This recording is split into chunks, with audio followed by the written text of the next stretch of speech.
বাংলাদেশের নামে রিপোর্ট হয়ে গেছে অলরেডি। বাংলাদেশে ভূমিকম্প আসতেছে 8.9 মাত্রার ভূমিকম্প ঢাকা শহরে।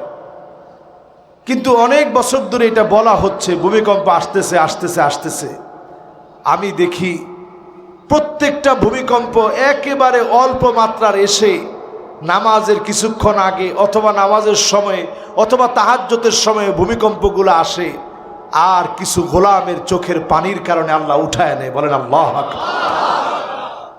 প্রিয় ভাইরা আমার, প্রিয় বন্ধুরা আমার, আজকের এই মাহফিল থেকে আপনারা যদি নিয়ত করেন আল্লাহর হাবিব যেই জন্য চোখের পানিগুলা ছেড়ে ছেড়ে কাঁদলেন, 3 নম্বরে নবীজিকে আল্লাহ পাক অপশন দিলেন, ও নবী শুনেন, আও ইয়ালবিসাকুম শিয়া ওয়া ইউযীকা বা'দুকুম বা'সা বা'দ। নবী আযাব আসবে, আযাব আসবে আপনার উম্মতের উপরে।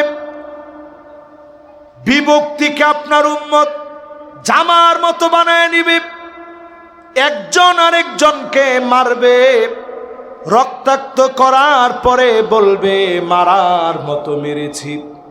মুসলমান মুসলমানকে মারবে, মারার পরে বলবে মারার মতো মেরেছি। আগের 2টা নবীজি কেঁদেছেন, এবার নবীজি বললেন আল্লাহ আগের 2টার চাইতে তো এইটা সহজ, ভাইয়ে ভাইয়ে বেশি দিন মারামারি করবে না।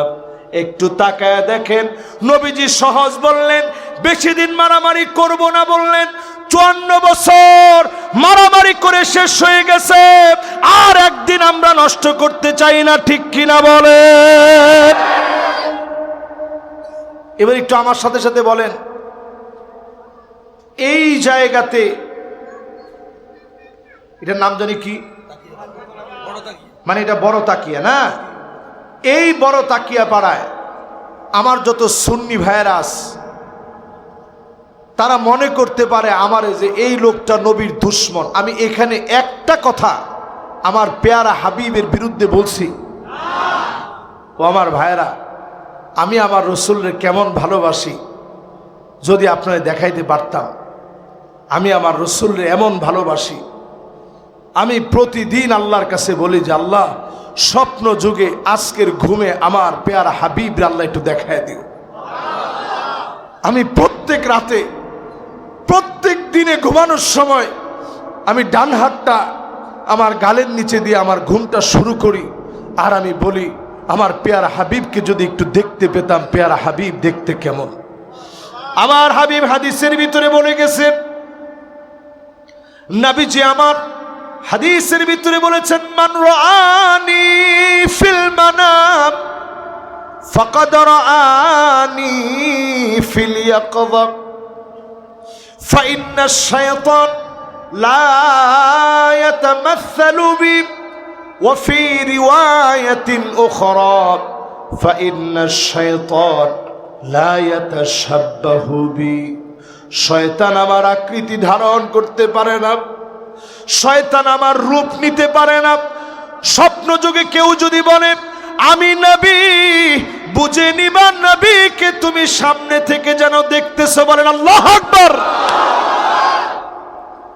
কেমন যেন জাগ্রত অবস্থায় দেখতেছেন। ফাকাদ রাআনি ফিল ইয়াকাযা, কেমন যেন জাগ্রত অবস্থায় নবীজিরে দেখতেছেন। নবীজির প্রতি মহব্বতের গল্প যদি এখানে বলা শুরু করি, পৃষ্ঠার পর পৃষ্ঠা হবে, বলার পর বলা লাগবে, ঘন্টার পর ঘন্টা পার হবে। আপনি আমার দুশ্মন মনে করেন না, আমিও আপনার ভাই দুশ্মন মনে করি না। আমি মনে করি আপনিও আল্লাহর গোলাম, নবী সাল্লাল্লাহু আলাইহি সাল্লামের উম্মত। যদি সত্যিকারের উম্মত হন, নবী যে আপনাকে খুঁজে বের করবেন। জোরে করে আল্লাহু আকবার। সাহাবীর নাম হারাম বিন মিলহান। হারাম বিন মিলহান কে আল্লাহর হাবিব দাওয়াত দিয়ে পাঠালেন। হারাম বিন মিলহান দাওয়াত নিয়ে গেলেন। কাফেরের কাছে গিয়ে যখন কালেমার দাওয়াত দিলেন, কাফের আর দেরি করে নাই, তরবারিটা খুলে ফেলেছে। হারাম বিন মিলহান বুঝে গেলেন এখনই কাফের তরবারি দিয়ে আঘাত করবে। ওনার সাথে কোনো তরবারি নাই, আগেই তরবারি জমা দিয়ে আসতে হয়েছে। খালি হাতে কালেমার দাওয়াত দিতে গিয়েছেন। হারাম বিন মিলহান দাওয়াত যখন দিয়েছেন, কাফের তরবারি বের করে ফেলেছে, মাথার মাঝ বরাবর আঘাত করেছে। দর দর করে রক্তগুলা ঝরা শুরু হয়ে গেছে। আর দেরি নাই, রক্তগুলার ভিতরে হাত দিন বিন মিলহান বলতেছে, ফুস্তু রাব্বিল কাবা, ও কাবার মালিক আপনি সাক্ষী হয়ে যান, আমি বিজয়ী হয়ে গেলাম। কোরআন হাদিসের দাওয়াত দিতে এসে, কালেমার দাওয়াত দিতে এসে রক্তাক্ত হয়ে গেলাম। আশা করি যিনি মাফ করে বিজয়ী বানায় দিবেন তিনি কে? এই জন্য এক নাম্বার যেটা লাগবে আগামীর পৃথিবীর নেতৃত্ব আর বিজয়ের জন্য, ঈমান আস-সাদিক, সত্য ঈমান লাগবে। জোরে কোন কেমন ঈমান? আরো জোরে কোন। এখন আপনার ঈমান যদি এমন হয় যে ঈমান মূর্তির কাছে গিয়ে নড়বড় হয়ে যায়, আরে ঠিক তো এখন ৩-৪ জনে কয়, সবাই মিলে কয় আমার ঈমান এমন নড়বড় ঈমান হবে না। যে ঈমান গিয়ে মূর্তির সামনে নড়ে যাবে, এমন ঈমানের নাম ঈমান আস-সাদিক হতে পারে না। আপনি যদি মূর্তির সামনে আপনাকে যেতেই হয়, আপনি সেখানে গিয়ে বলবেন, আপনাদের খাবার কেনার যদি কোনো শর্ট পড়ে, আপনাদের মধ্যে যদি কেউ দরিদ্র থাকেন, কেউ যদি অভাবী থাকেন, ক্ষুধার্ত থাকেন, অসুস্থ থাকেন, চিকিৎসার জন্য মুসলমানদেরকে বলবেন, আমার ধর্ম এমন ধর্ম যে ধর্ম বলে আপনার চিকিৎসা করায় দিলেও সওয়াব হবে। বলেন আল্লাহু আকবার। আপনি কি মূর্তির প্রশংসায় বলেন না যে যখন আমাদের দেশে গজে চড়ে মা দুর্গা আসে তখন দেশের ফলন ভালো হয়? ঠিক কিনা বলেন? তাহলে এক নাম্বার বিজয়ের জন্য যেটা দরকার সেটার নাম ঈমান, আল ঈমান আস-সাদিক। বলেন আল ঈমান। কেমন ঈমান লাগবে? জোরে কোন কেমন ঈমান লাগবে? এবার আসেন প্রিয় ভাইয়েরা, দ্বিতীয় নাম্বারে। কষ্ট হননি আপনি গো? আল্লাহ জানে, বেশিক্ষণ না, মাশাআল্লাহ। এই তো 10টা 27 বাজে, আর ধরেন বেশির থেকে বেশি আধা ঘন্টা একটু আপনি করে কষ্ট দিব আর কি। না না না, কি আরো কয় ঘন্টা শুনবেন? আরো 3 ঘন্টা। কেন? এরকম শত্রু যদি 5-6 জন থাকে, চিন্তা করছি না কারবারটা। যাক, তাও যে উনি 3 ঘন্টা শুনতে চাইছে, গান বাজনা শুনতে চাইছে, আল্লাহ কা কসম, ওয়াজ যদি আর আধা ঘন্টাও হয়, কিন্তু এই যে লোকটা কইলো যে হুজুর আরো 3 ঘন্টা শুনবো, আধা ঘন্টার ভিতরে আল্লাহ পাক 3 ঘন্টার পূর্ণ সওয়াব আল্লাহ দান করে দিবে। সুবহানাল্লাহ। এর নাম ভালো কাজে আসা। ভালো কাজে আসলেই নিয়ত করলি সব। এবার যারা বসছেন, 1 নাম্বারটা সবাই একটু মুখস্থ বলেন। 1 নাম্বারটা কি? জোরে কোন কি লাগবে? নির্ভেজাল ঈমান লাগবে মুসলমান। সাহাবায়ে কেরামের ঈমান ছিল নির্ভেজাল। যেই ঈমান নির্ভেজাল হবে, অল্প সংখ্যক মানুষ দিয়ে যিনি বিজয় দিয়ে দিবেন তিনি কে? 2 নম্বরে লাগবে আত-তাদহিয়া, কোরবানি লাগবে। জোরে কোন কি লাগবে? আরেকটু জোরে কোন কি লাগবে? আল্লাহ নবী শিয়াবে আবি তালেবের ভিতরে গাছের পাতা পর্যন্ত খেয়েছেন। আল্লাহ নবী কষ্ট করে ক্ষুধার যন্ত্রণায় ত্রাহি ত্রাহি করেছেন। ছোট ছোট শিশু বাচ্চা গুলার পেট গুলা পিঠের সঙ্গে লেগে গেছে। এত পরিমাণ যন্ত্রণা সেই শিয়াবে আবি তালেব দিনের পর দিন নবীজি জেল খেটেছেন। যেই নবীকে দেখলে হৃদয় ঠান্ডা হয়ে যেত, এমন নবীকে মেরে ফেলার জন্য তারা ষড়যন্ত্র করেছে। দারুন নদওয়াতে বসে ষড়যন্ত্র করা হলো। আল্লাহ নবীকে আল্লাহ জানায় দিলেন হিজরত করা লাগবে। وَإِذْ يَمْكُرُ بِكَ الَّذِينَ كَفَرُوا لِيُثْبِتُوكَ أَوْ يَقْتُلُوكَ أَوْ يُخْرِجُوكَ। নবী আপনাকে তারা জেলখানার ভিতরে বন্দী করবে। আওয়াজ করে বলেন কোথায় বন্দী করবে? দুই নম্বরে আল্লাহর কোরআন বলতেছে নবী তারা আপনাকে হত্যার ষড়যন্ত্র করবে। নাউজুবিল্লাহ, একটু জোরে কোন। তিন নম্বরে কোরআন বলছে নবী তারা আপনাকে বের করে দিবে। আল্লাহর নবীর আর বুঝতে বাকি নাই, আর মক্কায় থাকা হবে না।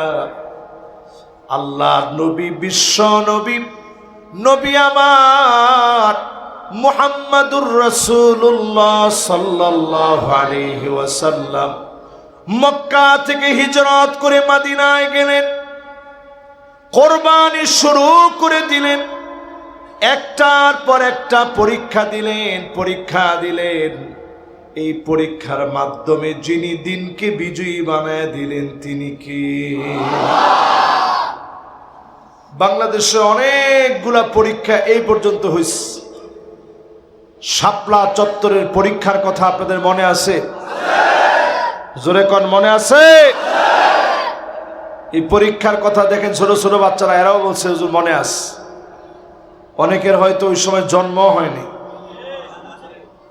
কিন্তু তারা এটা শুনছে। কেমন যেন আসহাবে ফিল, আব্রাহার বাহিনীকে যেভাবে ধ্বংস করা হয়েছে, এই ঘটনা যেমন পরবর্তী সময়ে সবাই মনে রেখেছে, জালেম স্বৈরাচারের প্রত্যেকটা আঘাত সবাই মনে রেখেছে। একটু চিন্তা করে দেখেন, ওই শাপলা চত্বর দিয়ে তারা কিন্তু আমাদেরকে হারায়া দিতে পারেনি। এই ছোট ছোট বাচ্চাগুলা তার প্রমাণ। কোরবানির রক্ত কখনো মানুষ ভুলে যায় না, বৃথা যেতে দেয় না। যিনি বিজয় দেন তিনি কে? উদাহরণ নেন মুসলমানদের ভিতরে খালিদ বিন ওয়ালিদ রাদিয়াল্লাহু তাআলা আনহুর হাত ধরে এত বিজয় আসছে। মুতার প্রান্তে 19টা তরবারি ভেঙে ফেলেছে। তারপরে যিনি মুসলমানদেরকে বিজয় দিয়েছেন তিনি কে? পরীক্ষিত সেই সময়ের পরাশক্তিকে মুসলমান হারায় দিচ্ছে। ছোট্ট একটা ছুরি দিয়ে তারপরে খালিদ বিন ওয়ালিদ খেলে এইভাবে ঘুরাইছে আর মারছে। কোরবানি কথা বলে, যিনি বিজয় দান করেন তিনি কে? ওই যুদ্ধে রাসূলুল্লাহ সাল্লাল্লাহু আলাইহি সাল্লামের পালক পুত্র যায়েদ রাদিয়াল্লাহু তাআলা আনহু পালক পুত্র হওয়ার পরে ওই যুদ্ধের মধ্যে শহীদ হয়েছে। জাফর আত-তাইয়ার শহীদ হয়ে গেছে। আব্দুল্লাহ বিন রাওয়াহা শহীদ হয়ে গেছে। নবীজির এত এত আপন লোকগুলা শহীদ হয়ে গেছে। একজন শহীদ হয়ে কোরবানি যখন দিয়েছে, রক্ত যখন জমিনে পড়েছে, আরেকজনের হাত কাঁপে নাই। মুখ দিয়া পর্যন্ত, দাঁত দিয়া পর্যন্ত জাফর আত-তাইয়ারের হাতগুলা কেটে গেছে। দাঁত দিয়া কালেমার জান্ডাটাকে আটকায় রেখেছে। এজন্য জান্নাতে পাখা দিয়া যিনি উড়ায় দিয়েছেন তিনি কি? জমিনের ভিতরে কোরবানি লাগবে। আপনি একটু চিন্তা করে দেখেন আপনার কোরবানি কি? এই জমিনে আপনি দিন কায়েম করতে চান, কি কোরবানি আপনি দিয়েছেন? যদি আপনার কোরবানি থাকে আপনি নিশ্চিত জেনে রাখেন আজ কিংবা কাল যিনি অবশ্যই কালেমার পতাকাকে বিজয়ী বানায় দিবেন তিনি কে? তাহলে আমি 8টা বিষয় বলবো, গেছে কয়টা? কষ্ট হননি? বাকি আছে কয়টা? এবার 2টা একটু পড়া দেন। 1 নাম্বারটা কি? মাশাআল্লাহ, লিল্লাহে তাকবীর। আমার মনটা ভরে গেছে আলহামদুলিল্লাহ। কিসের কি? মাহফিলে আসলে শরীর সুস্থ হয়ে যায় আলহামদুলিল্লাহ কর। 2 নাম্বারটার নাম কি? এটা আমরা যে কোরবানি দিই গরু খাই এটা না। আমরা যে কোরবানি দিই গরু খাই পুরো 1 বছর লাগায় ফ্রিজের মধ্যে রাখি, 1 বছরে এমন অবস্থা হয় পরের বছর গোস্ত পছন্দ ধরে যায়। ফ্রিজ পরিষ্কার করার সময় দেখে কিরে গন্ধ না ছোটের, এই কোরবানি না। সামান্য ধুলিবালি যদি আপনি দিন বিজয়ের জন্য পায়ে লাগান, সহিহ হাদিসে নবীজি বলেন, সহিহ হাদিসে নবীজি বলেন হারামাহুল্লাহু আলাইহিন নার, যার পা ধুলায় মলিন হবে দিন বিজয়ের জন্য, এমন লোকের জন্য যিনি জাহান্নামের আগুন হারাম বানায় দিবেন তিনি কে? আজকে থেকে একটু চেষ্টা করেন। ইনশাআল্লাহ তো আসতে না কইলেন, জোরে কন। এবার পরেরটায় চলেন। 3 নাম্বার। কয় নাম্বার? আল আখযু বিল আসবাব, সবব গ্রহণ করা লাগবে। যেখানে অস্ত্র লাগার অস্ত্র লাগাবেন, যেখানে চোখের পানি দরকার চোখের পানি ফেলবেন। অস্ত্র লাগানোর কথা বলছি, অনেকে আবার বলবে হুজুর ডাইরেক্ট অস্ত্রের কথা বলে দিছে, এত হালকা কথা বললে তো চলতো না। এই যে দেখেন আমার পকেটে 2টা অস্ত্র আছে।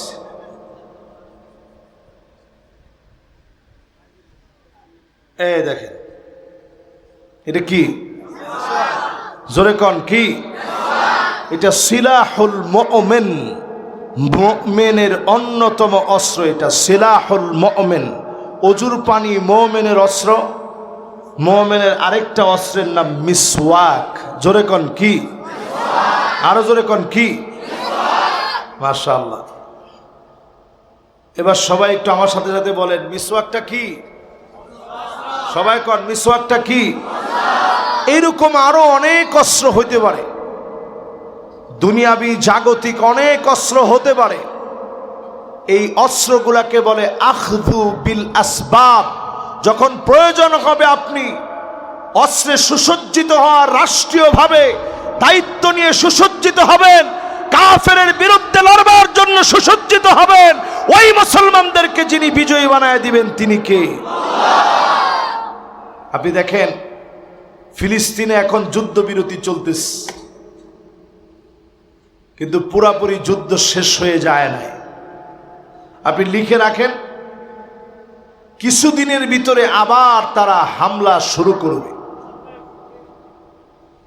তারা আমাদেরকে ছেড়ে দিবে না, কারণ আমরাও তাদেরকে ছাড়ব না। রাসূলুল্লাহ বলেছেন এমন সময় আসবে ফায়াকুলুল হাজার ওয়ারাই ইহুদি, একটা পাথর পর্যন্ত বলবে আমার পিছনে ইহুদি আছে, এই মুহূর্তে তার গর্দান উড়িয়ে দাও।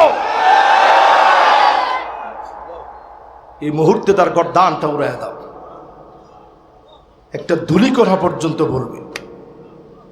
এই জমিনের কত নিকৃষ্ট অথর্ব নরদম হচ্ছে ইহুদিরা।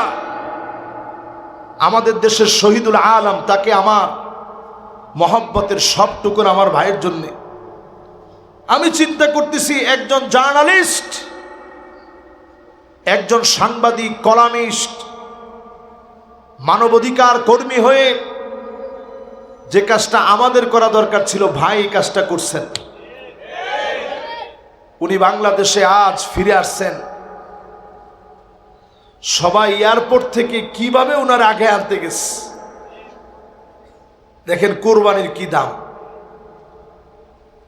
তো সেই ভাইটা আজকে তার একটা বক্তব্য শুনতেছিলাম, সে বলতেছে ইহুদিরা হচ্ছে সবচেয়ে বড় চোর। আমার যে ডলারগুলো ছিল একেবারে এন্ডোস করা ডলারগুলো সে চুরি করে নিয়ে গেছে। এরপরে বলছে আপনাদের যা যা সাথে আছে সব এই বক্সের ভিতরে রাখেন। বক্সের ভিতরে রাখছি, কারো কোনো জিনিস ফিরাইয়া দেয়নি। তো সে লোকটা বলতেছে এরা হচ্ছে চোর। আল আখযু বিল আসবাব বলতে গিয়ে সেখানে গেছে এই জন্যে, আগামীর পৃথিবী অস্ত্র শস্ত্রে মুসলমান যতদূর সুসজ্জিত হোক না কেন, এমন সময় আসবে পাথর পর্যন্ত বলবে ইহুদি লুকায় আছে, গর্দান উড়ায় দাও, পালায় যাওয়ার জায়গা তারা পাবে না। 1 ইঞ্চি জায়গায় পৃথিবীর ভিতরে তারা পাবে না পালায় থাকা। সেই দিনটা আসতেছে মুসলমান, ইনশাআল্লাহ বলেন। আল্লাহর হাবিব বলেন আকরু দারিল মুমিনিন, মুমিনদের চিরস্থায়ী বাড়ি হচ্ছে ফিলিস্তিন, মুমিনদের চিরস্থায়ী বাড়ি হচ্ছে সিরিয়া, লেবানন, জর্ডান। এই জায়গাগুলো শান্তির জায়গা হবে। মুমিনদেরকে এই ভূমির ভিতরে যিনি শান্তিতে রাখবেন তিনি কে? অথচ এখন তাকায় দেখেন তাদের ঘরে খাবার নেই। এই পৃথিবীর ভিতরে 2 কোটি মুসলমান আজকের রাত্রিতে মার খাচ্ছে। আজকের রাতে 2 কোটি মুসলমান, গুগলে সার্চ করে আজকে বাড়িতে গিয়ে দেখবেন 2 কোটি মুসলমান আজকের রাত্রিতেও মার খাচ্ছে। আপনি আমি নামাজই পড়ি নাই। 20 কোটি মুসলমানের ঘরের মধ্যে খাবার নাই, শরণার্থী হয়ে গেছে, মাথার উপরে ছাদ নাই। 20 কোটি মুসলমানের মাথার উপরে ছাদ নাই।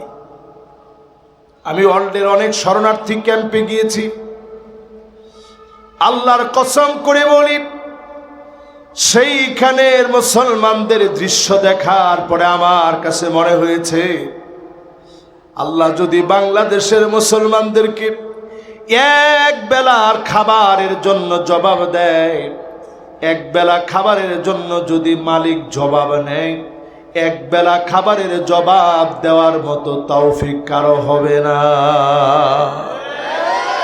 পেট পিঠের সঙ্গে লেগে গেছে, চোখগুলা বের হয়ে যাচ্ছে, ক্ষুধার যন্ত্রণায় মুসলমান এত কষ্ট পাচ্ছে।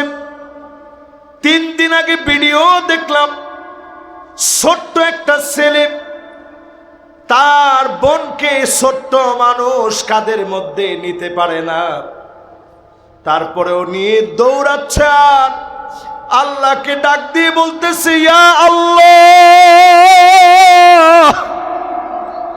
এ আওয়াজ শুনে আমার ভিতরটা কেঁপে উঠছে। এই প্রত্যেকটা আওয়াজ যদি মালিক আপনাকে প্রশ্নবিদ্ধ করে জিজ্ঞাসা করে দিন কায়েমের জন্য তোর কতটুকু চেষ্টা ছিল, দিন কায়েমের জন্য কতটুকু অবদান তোমার ছিল, আল আখযু বিল আসবাব, অনুকরণীয় কৌশল তুমি কেন অবলম্বন করো নাই, সেই দিন আপনি আল্লাহর সামনে প্রশ্নবিদ্ধ হয়ে যাবেন। আজকে থেকে নিয়ত করেন, জমিনে যতদিন বাঁচবেন শুধুমাত্র কৌশল অবলম্বন করবেন দিন বিজয় করার জন্যে। এই কৌশলের কারণে দিনকে যিনি বিজয়ী বানায় দিবেন তিনি কে? মক্কা বিজয়ের দিন নবীজি সবচেয়ে বেশি টয়লেট বানাইছে, আর টয়লেটের সামনে লম্বা লম্বা সিরিয়াল লাগায় রাখছে। তো কাফেররা দূর থেকে তাকায় তাকায় দেখতেছে আর চিন্তা করতেছে কিরে এত লম্বা লম্বা সিরিয়াল, তাহলে ঘরের ভিতরে কি অবস্থা? টয়লেটের সামনে যদি এত সিরিয়াল হয় ঘরের ভিতরে কি অবস্থা? শুধু এই সিরিয়াল দেখে বহু কাফের আর দেরি করে নাই, দলে দলে কালেমা পড়ে মুসলমান হয়ে গেছে। জোরে করে আল্লাহু আকবার। এই জন্য সুকৌশলে প্রবেশ করেন। ওয়া ইন তুখালিতুহুম ফাইখওয়ানুকুম, মানুষকে আপনি ভাই বানায় নেন। যেই লোকটা আপনার দুশমন ছিল, পুলিশের হাতে আপনাকে ধরায় দিয়েছে, তারে দাওয়াত দিয়ে ভাই বানায় নেন। কোরআন বলছে ওয়া ইন তুখালিতুহুম ফাইখওয়ানুকুম, যদি তোমরা মিশতে পারো পরস্পর যিনি ভাই বানায় দিবেন তিনি কে? কয় নম্বরে জানি আছেন? জোরে কন, কয় নাম্বার? তাহলে এই তিনটা একটু আগে শুনি মুখস্থ হয়েছে কিনা। এক নাম্বার কি? মাশাআল্লাহ, আমার ভাইয়ের মুখস্থ হয়ে গেছে। এক নাম্বার কি? দুই নাম্বার কি? মাশাআল্লাহ। তিন নাম্বার কি? হ্যাঁ, কৌশল। সোজা বাংলায় কন, তিন নাম্বার কি? তবে কৌশল করতে গিয়ে হিন্দুগর পূজার মধ্যে গিয়ে আপনি কোনোভাবে মূর্তির সামনে মাথা নত করতে পারবেন না। কোনোভাবেই আপনি মূর্তির সামনে শ্রদ্ধা জানানোর মধ্য দিয়ে কৌশল অবলম্বন করতে পারবেন না।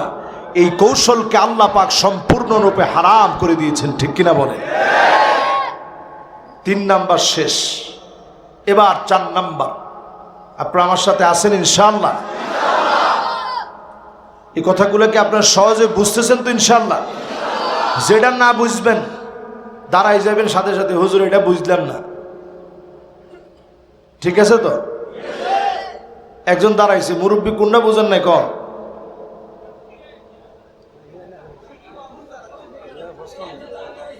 কিলে? ও না না না, ঠিক আছে ঠিক আছে ঠিক আছে। আহা, এদুর বয়স আমাদের ওই চাক না, এদুর বয়স ওক না আঙ্গ। এরপরে চাইয়েন মাহফিলে কয়জনে গেছেন আর কয়জনে যাবেন। সুবহানাল্লাহ। আগের দিনে মানুষ বড় নেককার মানুষ, আগের দিনে মানুষ বড় সহজ সরল মানুষ। এই যে দাঁড়াইছে, আমি তো মনে করছি যে কোনো একটা প্রশ্ন আছে। এখন শুনলাম না, উনি ব্যথার জন্য দাঁড়াইছে। আল্লাহ ওনার ব্যথা ভালো করে দিক, সুস্থ করে দিক, পরে না আমিন। তাহলে বলেন এবার কয় নম্বরে যাব? আত-তাগলিবু আলা তাকসির। ইবাদতের ক্ষেত্রে আগুয়ান হওয়া লাগবে। 4 নম্বরে ইবাদতে আগুয়ান হওয়া লাগবে। 5 তারিখের আগে তাহাজ্জুদের সময় কাঁদতেন আর বলতেন, আল্লাহ জুলুমের অবসান কি হবে না? জালেমের পতন কি দেখব না? তাহাজ্জুদের নামাজের সময় কাঁদতেন। আর এখন যদি কান্না কমে যায়, যে সূর্যোদয় আপনি আশা করেছেন, এই সূর্যোদয় যিনি মেঘের আভা দিয়ে ঢেকে দিবেন তিনি কে? মেঘে ঢাকা পড়ে যাবে, সূর্যোদয় আপনি যেভাবে চাচ্ছেন হবে না। সূর্যোদয় যদি হতে হয়, আমাদের প্রিয় আল্লামা যেমন বলে গেছিলেন, এর সুবে সাদিক হওয়া অসম্ভব। আল্লাহ তাআলা সেটাকে কেমন যেন কবুল করতে করতে করতে করতে করতে করতে আল্লাহ তাআলা অনেক পরে আইসা সম্মিলিত মোকাবেলার মাধ্যমে সুবে সাদিক আল্লাহ তাআলা উদিত করেছেন। এরপর সূর্যটা উঠতে গিয়ে উঠতেছে। এখন যদি আগের মতো আল্লাহরে ডাকে, তবেই যিনি বিজয় দিবেন তিনি কে? বদরের প্রান্তে যুদ্ধ হবে কিছুক্ষণ পরে। সারা রাত ধরে নবীজি চলে গেলেন মসজিদে আরিশে। বদর প্রান্তের খানিকটা সামনে, যাদের যাওয়ার সুযোগ হবে দেখে আসবেন। ওই মসজিদে আরিশের ভিতরে নবীজি আমার সিজদার ভিতরে পড়ে পড়ে কাঁদলেন। আল্লাহকে ডেকে ডেকে বারবার বলতেছিলেন, ইয়া হাইয়ু ইয়া কাইয়ুম। হযরত আলী বলেন, আল্লাহর নবীর কান্নার আওয়াজটা আমার কানে এসেছে। আমার কাছে মনে হচ্ছিল আজিজুন কাজিজিল মিরজাল, ফুটন্ত পানি টকবক করে ফুটলে যেভাবে টকবক টকবক করে আওয়াজ হয়, নবীজির ভিতর থেকে এইভাবে কান্নার আওয়াজ হচ্ছে। আমি নবীজির সামনে কানটা নিয়ে গেলাম।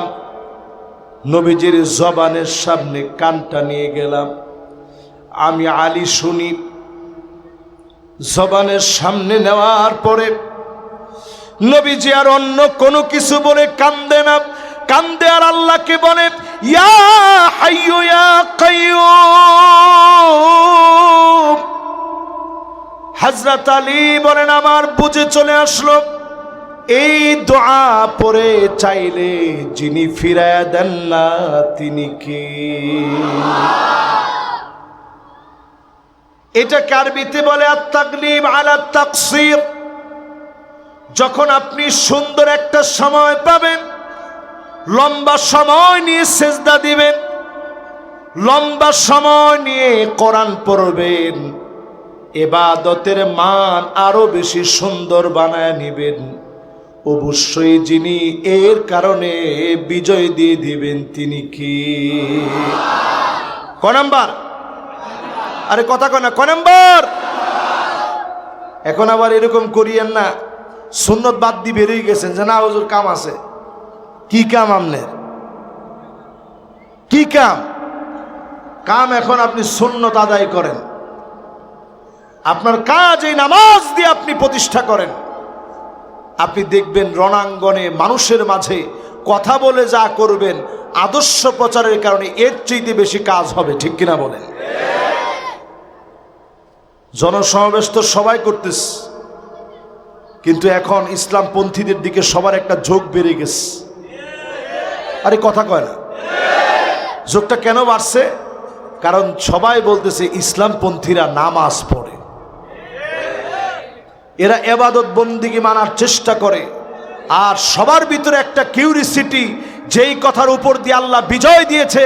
ছোট ছোট বাচ্চারা বলেছে উই ওয়ান্ট জাস্টিস, আমরা আর ইনজাস্টিস চাই না, আমরা ন্যায় ইনসাফ আদালতের বিচার চাই। এবার একটু আমার সাথে সাথে বলেন তো দেখি, ন্যায় ইনসাফের বিচার কি কোরআন হাদিস ছাড়া সম্ভব? 54 বছরে বাংলাদেশে অনেক বিচার আচার আপনারা দেখছেন। ন্যায় ইনসাফের বিচার যদি দেখতে চান, একটা বার অন্তত আপনারা সবাই মিলে কোরআন সুন্নাহর পথকে আপনারা বেছে নেন, ঠিক কিনা বলেন? আমি কিন্তু এখানে কারো কথা বলিনি, মনে কষ্ট নিয়েন না, নিলে কদ্দুর নিলেন,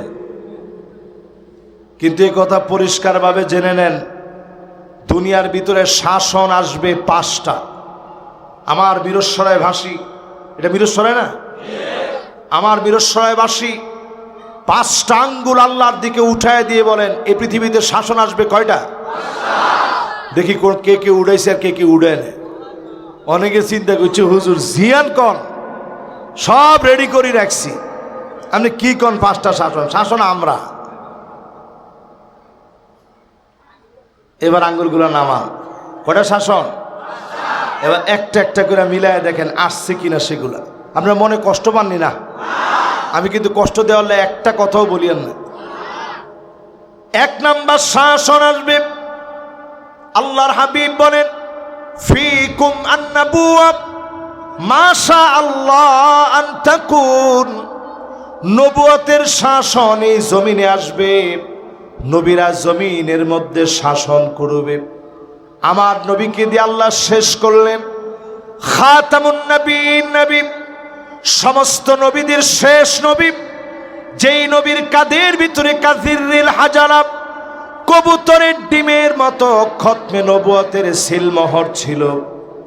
আমার নবী শেষ নবী, আমার নবীর পরে কোনো নবী আসবে না, কোনো রাসূল আসবে না, একটা মুহূর্তের জন্য কেউ দাবি করতে পারবে না আমার নবীর শাসন এই দুনিয়ায় আসবে। আমার নবীর শাসনের মধ্য দিয়ে নবুয়তের শাসন শেষ। তাহলে শাসন কয়টা? সবাই কন কয়টা? 5টার মধ্যে প্রথমটা নবুয়তের শাসন, পৃথিবীতে আর আসবে না। 2 নম্বরে নবীজি বলেন 2 নম্বর শাসন হবে খিলাফা আলা মিনহাজিন নবুওয়া। খুলাফায়ে রাশিদিন এই জমিনকে শাসন করবে 32 বছর 6 মাস ধরে। নবীজির সাহাবায়ে কেরামের ভিতরে আবু বকর, ওমর, ওসমান, আলী, হাসান রাদিয়াল্লাহু তাআলা আনহু পর্যন্ত 32 বছর 6 মাস ধরে শাসন চলল। এরপরে যিনি শাসনকে উঠায় নিলেন তিনি কে? এক নাম্বার নবুয়তের শাসন, এরপরে শাসনের নাম খেলাফতের শাসন। 3 নাম্বার শাসন সুম্মা তাকুনু মুলুকান আবদা, জমিনের ভিতরে রাজতন্ত্র আসবে, রাজার ছেলে রাজা হবে। এই শাসন জমিনের ভিতরে ধীর পায়ে দৃঢ়স্থায়ীভাবে দৃঢ়স্থিরভাবে ইস্তেকামাতের সাথে ওই জায়গায় অটল থাকার চেষ্টা করেন।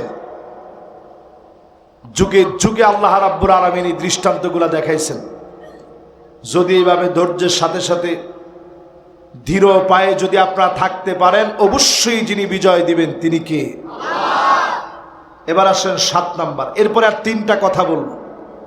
এই 8টা কথার পরে আর 3টা কথা বলে আপনাদের সামনে থেকে বিদায় নিব ইনশাআল্লাহ। পরে 7 নাম্বার ওয়াহদাতুস সাফ। এটা সবচেয়ে গুরুত্বপূর্ণ, এই জন্য একটু লম্বা সময় নিতে চাই। লম্বা সময় বলতে বেশি না, 2-4-5 মিনিট লাগবে, একটু শোনেন আপনারা। ওয়াহদাতুস সাফ, এক কাতারে না আসলে কোনোদিন বিজয় আসে না। জোরে কোন, এক কাতারে না আসলে। আমরা এমন একটা সম্ভাবনা দেখতেছি এখন, আলেমরা আমরা দেখতেছি যেন আলেমরা এক হয়ে যাচ্ছে। ঠিক তো কয় না?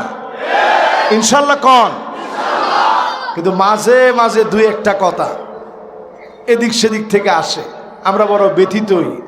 কিন্তু ব্যথিত হওয়ার পরে আল্লাহর হস্তে ফেসবুকে আউল ফাউল কোনো কিছু লিখবেন না। কেন লিখবেন না? কারণ আপনার এই লেখার মধ্য দিয়ে ওয়াহদাতুস সাফ, এক কাতারে আসার সম্ভাবনা মাটি হয়ে যেতে পারে। আরো জোরে বলেন মাশাআল্লাহ। যুবকরা কিছু যদি যদ্দুর বুঝছে মাশাআল্লাহ, তারপরে দেখেন যুবকরা আমার সাথে সাই দিস। এজন্য কখনো মানুষের মা বাপ তুলে গালিগালাজ করবেন না। আমরা বাংলাদেশে দেখি কেউ কিছু একটা বললেই গাঁজাখোর, ঠিকও তো কয় না। আপনাকে এই অথরিটি কে দিছে আপনি গাঁজাখোর বলা? এই যে একটা মানুষের নামে আপনি গাঁজাখোর বললেন, তিনি গাঁজাখোর না হলে বিষয়টা হবে অপবাদ। অপবাদ অনেক সওয়াবের কাজ নাকি? মাহফিলের মাইক ব্যবহার করে মানুষ আপনার দাওয়াত দিয়ে আনলো, এত সুন্দর মেহমানদারি করে খাওয়াইলো, আসার পথে নারায়ে তাকবীর স্লোগান দিল, আর আপনি মাহফিলের মাইক ব্যবহার করে আপনি এখানে শব্দ চয়ন করলেন গাঁজাখোর। কি পাইছেন আপনারা? কম আল্লাহর হস্তে আলেমদের ঐক্যের মাঝে আপনি ফাটল হয়েন না। এমন আলেম আপনি হয়েন না আপনার কারণে অটল, আপনার কারণে ফাটল ধরবে ঐক্যের মাঝে। আপনি এমন আলেম হন, 1 সেকেন্ড আগে দিন বিজয়ের উত্তরসূরি হিসাবে আপনি থাকবেন। আপনার কারণে 1 সেকেন্ড দেরি হবে কেন? আপনার কারণে বিজয় একেবারে আগুয়ান হয়ে যাবে, মানুষ বিজয়ের দিকে ছুটবে। আপনার কথায় যেন বিজয় ভেঙে না যায়, ঐক্য যেন ফাটল না ধরে। আমি কুরআনুল কারীমের একটা আয়াত আপনাদেরকে শোনাতে চাই, কষ্ট হবে? কুল হুয়াল কাদিরু আলা আন ইয়াবআসা আলাইকুম আযাবাম মিন ফাওকিকুম। আল্লাহ আয়াত নাজিল করলেন, নবী আপনার উম্মত যদি উল্টাপাল্টা করে আসমান থেকে আযাব আসবে। নবীজির মায়া কি আমাদের জন্য কম না বেশি? আল্লাহর কাছে কেঁদে দিয়ে বলতেছেন, আল্লাহ উম্মতরে তো দেখিই নাই, উম্মতরে যদি শেষ করে দেন কাদেরকে নিয়ে আমি গর্ব করব আপনার সামনে? আল্লাহ আমার উম্মত গুলারে দোষ করলেও আল্লাহ মাইরা ফেলায়েন না, আসমান থেকে শাস্তি দিয়েন না। আল্লাহ জানায় দিলেন আও মিন তাহতি আরজুলিকুম,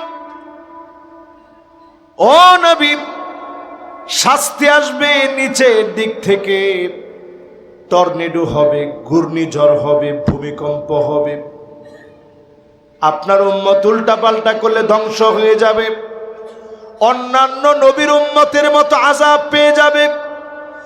আল্লাহ নবী আবারও কেঁদে ফেললেন, আল্লাহ ভূমিকম্পের মতো আযাব দিয়ে আমার উম্মতকে শেষ করে দিও না। বাংলাদেশের নামে রিপোর্ট হয়ে গেছে অলরেডি, বাংলাদেশে ভূমিকম্প আসতেছে, 8.9 মাত্রার ভূমিকম্প ঢাকা শহরে। কিন্তু অনেক বছর ধরে এটা বলা হচ্ছে ভূমিকম্প আসতেছে আসতেছে আসতেছে। আমি দেখি প্রত্যেকটা ভূমিকম্প একেবারে অল্প মাত্রার এসে নামাজের কিছুক্ষণ আগে অথবা নামাজের সময় অথবা তাহাজ্জুদের সময় ভূমিকম্পগুলো আসে, আর কিছু গোলামের চোখের পানির কারণে আল্লাহ উঠায় নেয়। বলেন আল্লাহু আকবার। প্রিয় ভাইরা আমার, প্রিয় বন্ধুরা আমার, আজকের এই মাহফিল থেকে আপনারা যদি নিয়ত করেন, আল্লাহর হাবিব যেই জন্য চোখের পানিগুলা ছেড়ে ছেড়ে কাঁদলেন, 3 নম্বরে নবীজিকে আল্লাহ পাক অপশন দিলেন, ও নবী শুনেন, আও ইয়ালবিসাকুম শিয়া ওয়া ইউযীকা বা'দুকুম বা'সা বা'দ, নবী আযাব আসবে, আযাব আসবে আপনার উম্মতের উপরে, বিভক্তিকে আপনার উম্মত জামার মতো বানায় নিবে, একজন আরেকজনকে মারবে, রক্তাক্ত করার পরে বলবে মারার মতো মেরেছি। মুসলমান মুসলমানকে মারবে, মারার পরে বলবে মারার মতো মেরেছি। আগের 2টা নবীজি কেঁদেছেন, এবার নবীজি বললেন, আল্লাহ আগের 2টার চাইতে তো এইটা সহজ, ভাইয়ে ভাইয়ে বেশি দিন মারামারি করবে না। একটু তাকায় দেখেন, নবীজি সহজ বললেন, বেশি দিন মারামারি করব না বললেন, 54 বছর মারামারি করে শেষ হয়ে গেছে, আর একদিন আমরা নষ্ট করতে চাই না, ঠিক কিনা বলেন? এবার একটু আমার সাথে সাথে বলেন, এই জায়গাতে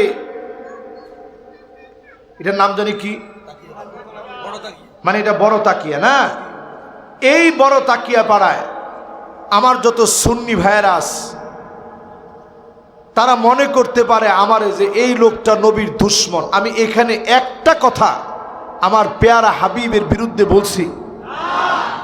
ও আমার ভাইয়েরা, আমি আমার রসুলের কেমন ভালোবাসি যদি আপনারা দেখাইতে পারতাম।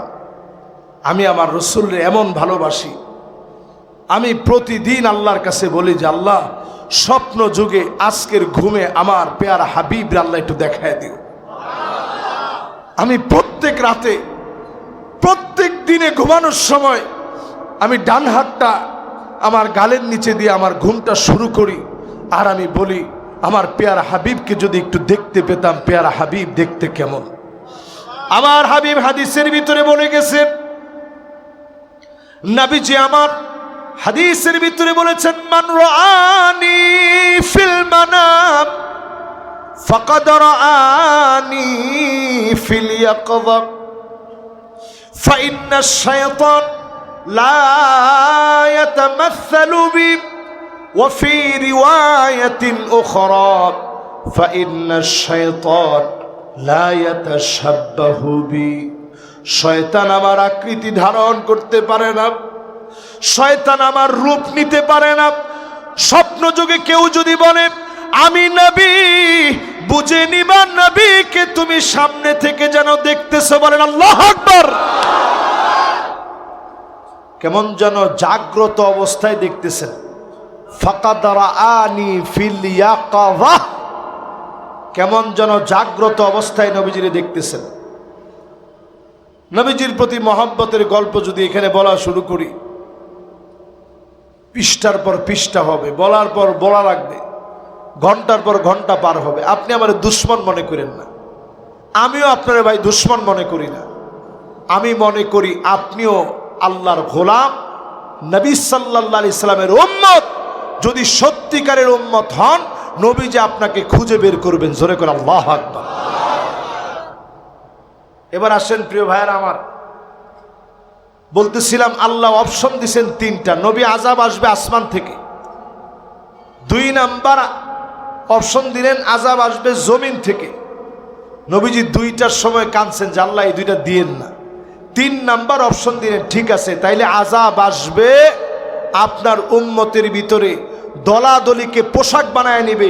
জামাটাকে যেইভাবে আটকায় ধইরা রাখেন, আপনি জামা ছিঁড়ে গেলেও ছিঁড়ে আনেন, এই রকম আমাদের ভিতরে মাঝে মাঝে ইখতিলাফকে জিয়া রাখার জন্যে 50 বছর আগের কথা, 100 বছর আগের কথা জিয়া রাখবেন। দর্জির কাছ থেকে সিলায় আইনা নতুন করে ওইগুলা রিপ্লে করবেন। ঠিক কিনা বলেন? কি শুরু করলেন? নবীজি আল্লাহর কাছে কইছে এটা আহওয়ান ওয়া আইসার, আগেরটার চাইতে অনেক সহজ। আমি দেখি এইটা তো আরো বেশি কঠিন। কিন্তু নবীজি সহজ বলছে কেন? যে আল্লাহ আমার উম্মত একসময় একসময় ঠিক হয়ে যাবে, বড় আশা নিয়ে নবীজি আমাদের জন্য দোয়া করে গেছে আমরা ঠিক হয়ে যাব।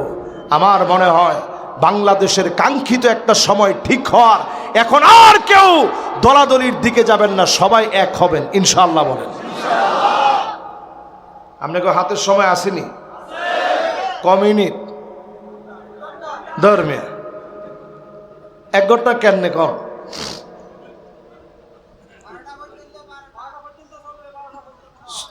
আপনারা না থাকবেন, যে লোকরা দূরের থেকে আসছে কেমনে যাইব? না না, দেশের অবস্থা ভালো না।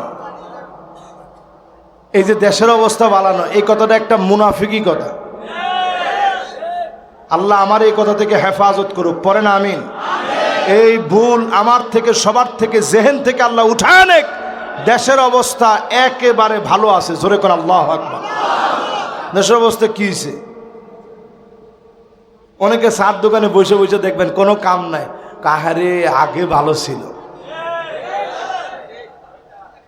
এমন কি আরেকজন যদি ফার্স্ট থেকে কয় আসলে ঠিক আগে তো ভালো ছিল, বলার সাথে সাথে এতে কই এতে সাদে সাদে দে দেশে না। তাহলে এবার চিন্তা করেন, এই যে কথাটা বলছেন এটা মুনাফিকি। এটা কি?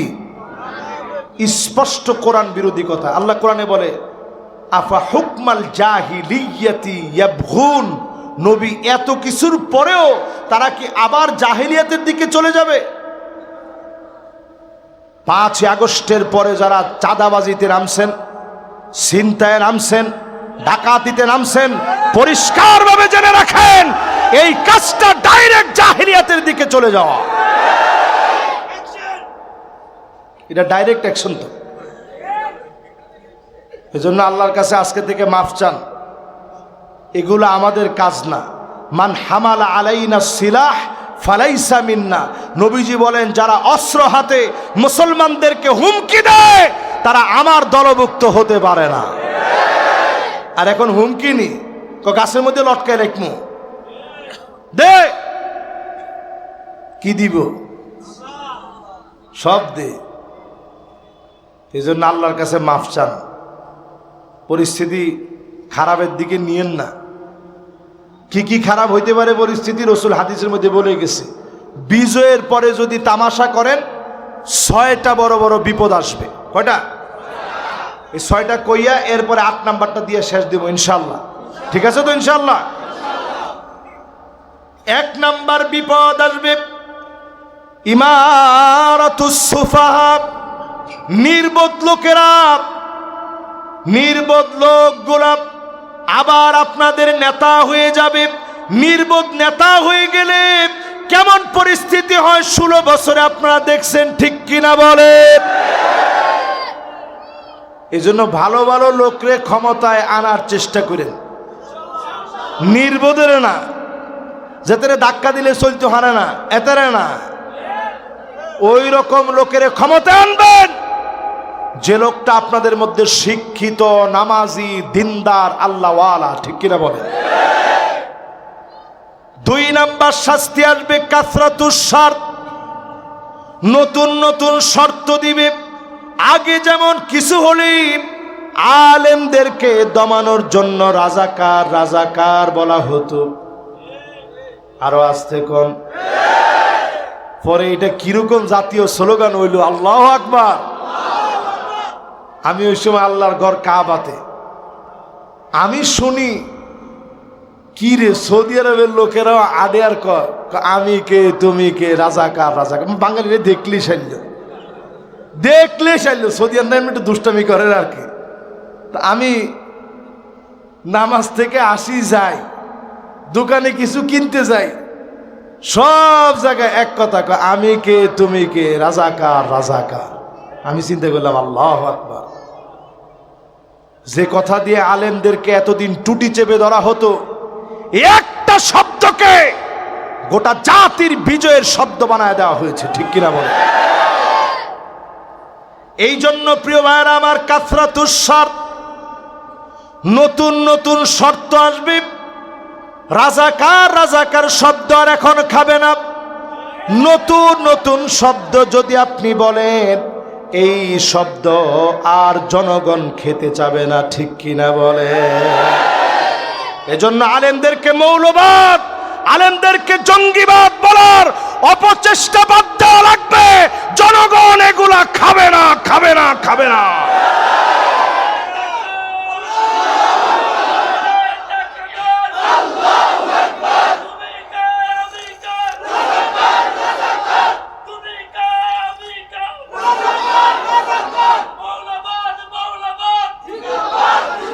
মাশাআল্লাহ।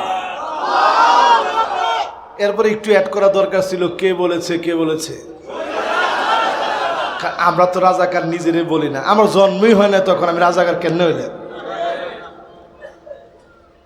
প্রিয় ভাইরা আমার, কোন জায়গায় ছিলাম? মাশাআল্লাহ মাশাআল্লাহ। দেখছেন, উলামায়ে কেরাম থাকলে মাহফিলটা নূরানি হয়। সুবহানাল্লাহ। বলতেছিলাম, যদি এই সূর্যোদয়ে যদি ভুল করেন তাহলে 6টা আযাব আসবে। কয়টা? 6টার মধ্যে 2টা গেছে। 3 নাম্বার বিয়াউল হুকম, টাকার বিনিময়ে হুকুম বিক্রি হবে, আইন আদালত সব বিক্রি হয়ে যাবে টাকার সামনে। আমার মনে হয় এইটা অলরেডি চোখের সামনে চলে আসছে। 4 নাম্বারে নবীজি বলেন ইস্তিগফাফাম বিদ্দাম, চতুর্দিকে রক্তের সরাসরি হবে। এটাকে বলে গ্যানোসাইড, এটাকে বলে গৃহযুদ্ধ। ইস্তিগফাফাম বিদ্দাম, বাংলাদেশকে যদি গৃহযুদ্ধ থেকে বাঁচাতে চান, এখনই কোরআন সুন্নাহর দিকে আসা লাগবে, ঠিক কিনা বলে? বুঝাইতে পারতেছি না? এটা কিন্তু আমার কথা না, এটা রাসূলুল্লাহ সাল্লাল্লাহু আলাইহি সাল্লামের সহিহ হাদিসের বক্তব্য। আপনার মনের ভিতরে যদি একটু খারাপ লাগে, আপনার সাথে সাথে বলবেন, আমি নবীর উম্মত, আমি নেতা বুঝি না, দল বুঝি না, সব আদর্শের চাইতে নবীজির আদর্শ আমার কাছে বড়, ঠিক কিনা বলে?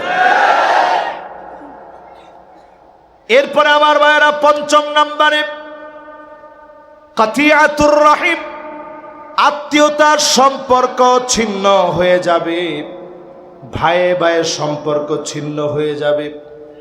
এই সময়ে তাকায় দেখেন, শুধুমাত্র রাজনৈতিক ফায়দা নিয়ে অন্য ভাইটা অন্য দল করে।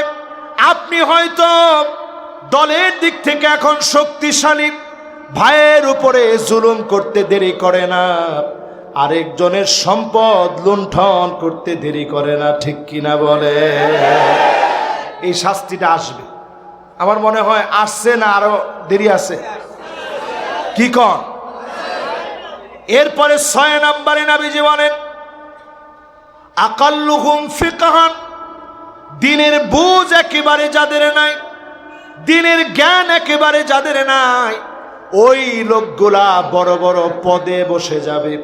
এখনো বাংলাদেশে তাকায় দেখেন, গানের টিচার দেওয়া হলো, আমার ছাত্রগুলাকে কোরআন শেখানোর শিক্ষক দেওয়া হয় নাই, ঠিক কিনা বলে? মিলেননি না? মিলে না? রাসূল বলে গেছে 1450 বছর আগে আজকের বাংলাদেশে মিলায় দেখেন, বিজয়ের পরে 6টার মধ্যে অলরেডি অনেকগুলো চলে এসে।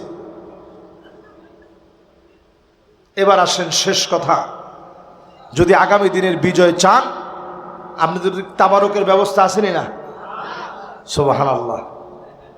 এরপরে এত রাত করে আপনারা ওয়াজ শুনলেন, আল্লাহু আকবার। আল্লাহ আপনাদেরকে জাযায়ে খায়ের দান করুক, পড়েন আমিন। আপনাদেরকে কি বলে আপনাদের প্রশংসা করব সে ভাষা আমার জানা নাই। আমি আল্লাহর কাছে দোয়া করি, দিন বিজয়ের এই সন্ধিক্ষণে আল্লাহ যেন আমাদেরকে দূরে না রাখে, কবুল মঞ্জুর যেন করেন, পড়েন আমিন। শেষ 8 নম্বরে তাওয়াজ্জুহুল কুলুব ইলাল্লাহ, এটা হচ্ছে 8 নম্বর। হৃদয়গুলাকে আল্লাহ মুখী রাখা, সব সময় মনে করা আমার আল্লাহ আমাকে বিজয় দান করবেন। সংখ্যায় আপনি একা হতে পারেন, যিনি 1000 বানায় দিতে পারেন তিনি কে?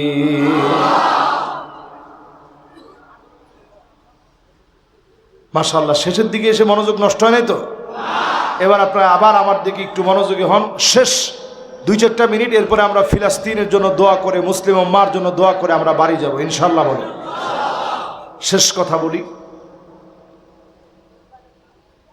8 নম্বরে শেষ, তাওয়াজ্জুহুল কুলুব ইলাল্লাহ, অন্তরগুলাকে আল্লাহর দিকে মুতাওয়াজ্জিহ করা, তাওয়াজ্জুহ আল্লাহর দিকে দিয়ে দেওয়া, মন মস্তিষ্ক সব আল্লাহর দিকে রুজু রাখা। আমার আল্লাহ আমাকে বিজয় দিবে। সংখ্যায় আধিক্যের মধ্য দিয়ে মুসলমানদের বিজয় আসবে না, বিজয় আসবে একমাত্র যার সাহায্যে, তিনি কে? ইতিহাসের আলেমদের প্রতি মানুষের এমন ভালোবাসা, এই বছর যেভাবে সবারই জিজ্ঞাসা করলি, সবার ভিতরে একটাই কথা, যদি সব আলেম ওলামা ইসলামী দল যদি সব এক হয়ে যায়, তাহলে আমরা এবার ইসলামী দলগুলোর সাথেই আছি, ঠিক কিনা বলে? এই যে একটা পরিবর্তন আসছে, এই পরিবর্তনের সময় সব সময় মনটারে আল্লাহ মুখী রাখেন, আল্লাহর দিকে ফিরায় রাখেন। নবীজি যখন বদর থেকে বিজয় নিয়ে ফিরতেছিলেন, তখনও নবীজি বলতেছিলেন, এখন জিহাদে আকবরের দিকে যাচ্ছ, নফসের সঙ্গে এই জিহাদ সবচেয়ে বড় জিহাদ। আপনাকে যেন এই সময় অহংকারী বানায় না দেয়, ঠিক কিনা বলে? এবার আমার ভাইয়েরা, শয়তানের 3টা চাবি শুনেন। 1 নাম্বার চাবি হচ্ছে, শয়তান আপনার কাছে আসবে, আইসা শয়তান বলবে, এরকম টুকটাক গুনাহ তুই যেরকম করস বেগিনে করে, অসুবিধা নাই। এটা শয়তানের একটা চাবি। 2 নাম্বার চাবি, আমি হাদিস থেকে বলতাম কিন্তু লম্বা হয়ে যাবে, এই জন্য শর্টে বললাম। 2 নাম্বার চাবি হচ্ছে, ইদা আজাবান নাসু বিরাইহি, শয়তান আপনার কাছে এসে বলবে, তোর মতো একটা লোক এই পুরো এলাকার মধ্যে আসেনি সা। তখনই সেই লোকটা চায়ের দোকানে বসে কয়, আহারে তাহাজ্জুদ পড়লাম, এরপরে আলহামদুলিল্লাহ উজুটা বানায় মসজিদে গেলাম, আরে মসজিদে মুসল্লি নাই আমি ছাড়া। ফলাফল 0 হয়ে যায়। ফলাফল কিয়া? ও যেতে ঘুমাইছে আর যেতে ঘুমায় নাই, ঘুমাই নেওয়ালা আর যেতে তাহাজ্জুদ পড়লো, নামাজে গেল, ফলাফল 0 হয়ে যায়। এজন্য শয়তান আপনারে বারবার বলবে, তোর ইবাদত বন্দেগীর কথা কো, তোর এতে কয় আলহামদুলিল্লাহ আমি 70-80 রাকাত তাহাজ্জুদের নামাজ পড়ি। এরকম আছে না নাই? এই জন্য এগুলো সব বাদ দেন, এগুলো শয়তানের চাবি। শয়তানের 3 নাম্বার চাবি, নিজের সবচেয়ে বড় মনে করা। আমার চাইতে বড় বক্তাকে আমি আমি আমি। কিছু বক্তাদের ভিতরে এরকম আমি আমি আমি শুনলে আমার কাছে এত বিরক্ত লাগে। আমি করছি, সর্বপ্রথম আমি ডাক দিয়েছি, এগুলা বাদ দেন। আমিত্বটা পুরাপুরি বাদ দেন। এটাকে বলে আরবিতে আনানিয়া। রাসূলুল্লাহর জীবনে কোনোদিন আনানিয়াত রাসূলুল্লাহর জীবনে ছিল না। কোনোদিন নবীজি আনানিয়াত নিয়ে কথা বলেন নাই। হাদিস পড়েন, আলহামদুলিল্লাহ আপনারা হাদিস পড়েন, এটা আমি নিশ্চিতভাবে বলি, বড় আলেম আপনারা, বিনয়ের সঙ্গে কথা বলেন, আমি আমি বলে কথা বলেন না। আল্লাহর হস্তে মাহফিলে দোহাত জোর করে বলবো, এটা আমি ইখতিলাফ লাগানোর জন্য বলছি না। ইখতিলাফ মিটানোর জন্য বলছি, কারো নাম নিয়েও বলছি না, স্পষ্ট আমরা আনানিয়াত বাদ দিব। এটা শয়তানের একটা বড় মাপের চাবি। আয়েশা শয়তান বলে, তোর চাইতে বড় জ্ঞানী বড় আলেম আসেনি? তখন হ্যাঁ নিজেকে মনে মনে চিন্তা করে, আসলে তো নাই, আমি দেখিনি এত। তখন বলে, আমার সামনে বস, একটা পৃষ্ঠা পড়, তোর বাবার ক্ষমতা থাকলে এক পৃষ্ঠা পড়ে যা। এই যে আপনি যা করলেন, এটাকে আরবিতে শয়তানের পক্ষ থেকে দেওয়া চাবির বহির প্রকাশ বলে। এজন্য আজকে থেকে দোহাই, দোহাত জোর করে করজোরে বলবো, মুসলমানদের কোনো বিজয় বিতর্ক দিয়ে আসে নাই। এরকম হয় নাই যে কাফেররা আপনারা আসেন আমরা আসি, কিতাবাদি স্বপ্নে এবার তোরা যুক্তি দে আমরা যুক্তি দেই, এরকম বিজয় জিন্দিগিতে কোনোদিন আসে নাই। এই জন্য এগুলা বাদ দিয়ে ময়দানে দিন বিজয়ের জন্য যতটুকুন পারেন চেষ্টা করেন। যদি আপনি বিজয় নাও দেখেন, আস-সাইয়ু মিন্না ওয়াল ইতমামু মিনাল্লাহ, চেষ্টা আপনি করছেন, পরিপূর্ণতা দিবে তো আমার আল্লাহ। 100 বছরে কিছু হয় নাই, 1000 বছরেও কিছু হয় নাই। যদি 1000 বছরে কিচ্ছু না হয়, আপনি বিজয়ের ভেসে আল্লাহর আদালতে উঠবেন, কারণ আপনার চেষ্টা ছিল একেবারে আল ঈমান আস-সাদিক, নির্ভেজাল ঈমান নিয়ে। ঠিক কিনা বলেন? যতগুলো কথা বললাম, বিমাশিয়াতিল্লাহি তাআলা ওয়া বিতৌফিকিহি, আল্লাহ পাক আপনাদেরকে আমাদেরকে সকলকে এই কথাগুলোর উপরে আমল করার তৌফিক দান